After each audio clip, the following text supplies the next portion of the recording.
ભરૂચના જંબુસર તાલુકામાં મનરેગા કૌભાંડ મામલે કોંગ્રેસ દ્વારા જનતા રેડ કરી મૃત્યુ પામેલા લોકોના નામે મનરેગા હેઠળ કામ બતાવાયું હોવાના આક્ષેપ સાથે તપાસની માંગ કરવામાં આવી છે।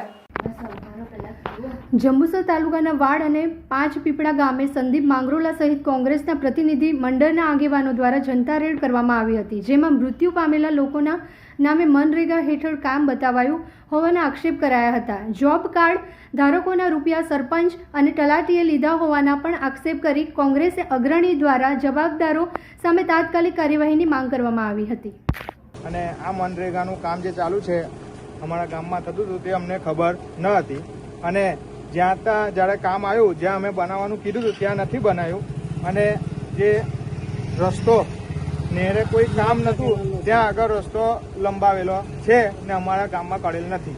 અચ્છા, અને એ જે નેર ઉપર તમારો જે રસ્તો બનેલો છે એ પહેલાથી હતો કે નવેસરથી આખી નર્મદાનો પોતાને જગ્યા છોડેલી છે રસ્તા માટે, એ નર્મદામાં લાગે છે, એમે મનરેગાને કોઈ લેવા દેવા નથી। અચ્છા, અને એ રસ્તો બનેલો હતો?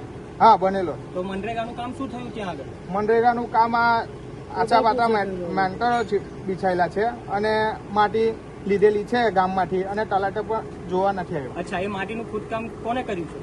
ખોદકામ આ કોન્ટ્રાક્ટર અને સરપંચે તલાવમાંથી બતાવેલું છે, કોના દ્વારા ખોદવામાં આવ્યું? મશીનથી, જેસીબી દ્વારા। હા, અને રસ્તા ઉપરનું જે કામ છે એ તમારા ગામના માણસોએ કરેલ છે? ના, તો કોને કર્યું છે? મશીન દ્વારા જ કરવામાં આવેલું છે। બરાબર છે। બીજું શું પ્રશ્ન છે તમારે? બીજું કશું છે નહીં, અને ગામમાં આવે છે કામ તો તલાટી પણ હાજર રહેતા નથી કે આવું કામ છે, પછી એક બીજું ગટર લાઈનનો આવી રીતે બનાવીને આવી ગયેલા છે, અમને ખબર બી નથી કે આનું કામ છે। અચ્છા, ગામની કોઈ પરમિશન નહીં? કોઈ પરમિશન નહીં, ગામને કોઈ ખબર બી નથી કરતા કે આવું છે। અચ્છા, એ જે તલાવ મશીનથી ખોદવામાં આવ્યું છે એમને તમને કઈ નુકસાન તો જમીન રોડ કને આવી ગયું છે, હવે આ વરસાદ ભરેલું છે તો તલાવ ફૂલ છે, હવે ધોવાય તો રોડ પર સીધું આવી જાય પાણી।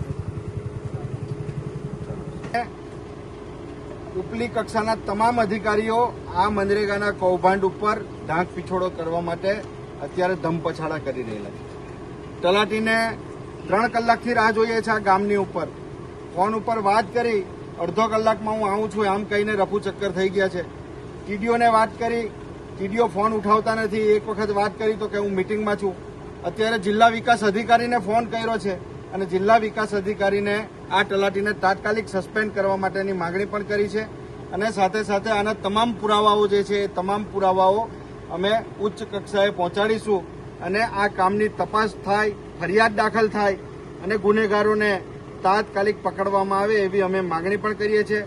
અહીંયા ખૂબ ગંભીર ચોંકાવનારા પુરાવાઓ અમને મળેલા છે।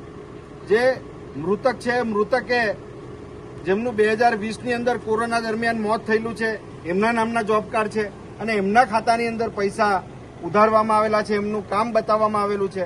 ઘણા એવા જોબ કાર્ડ ધારકો છે કે જે પોતે એમ કહે છે કે અમે આ કામ કર્યું નથી, અને આમ છતાં અમારા ખાતામાં પૈસા આવ્યા છે, અને પૈસા ગ્રામ પંચાયતના તલાટીએ એમ કહીને લીધા છે કે સરકારની આવી યોજના છે કે આ યોજનાના પૈસા એ ગામ લોકોના ખાતામાં આવે અને એ પૈસા તમારે અમને પરત આપવાના છે। આમ કરીને જીપે દ્વારા એ પૈસા તલાટી અને એના મળતિયાઓના ખાતામાં, સરપંચના ખાતામાં આવેલા છે। એના પુરાવા સાથે અમે આ જિલ્લા પંચાયતના ડીડીઓશ્રીને અને મનરેગાનું જે કામ ડીઆરડીએમાં થાય છે નિયામકશ્રીને પણ આપીશું, અને આજે માગણી કરીએ છીએ કે આની તાત્કાલિક પોલીસ ફરિયાદ દાખલ થાય અને આની તપાસ ચાલુ થાય।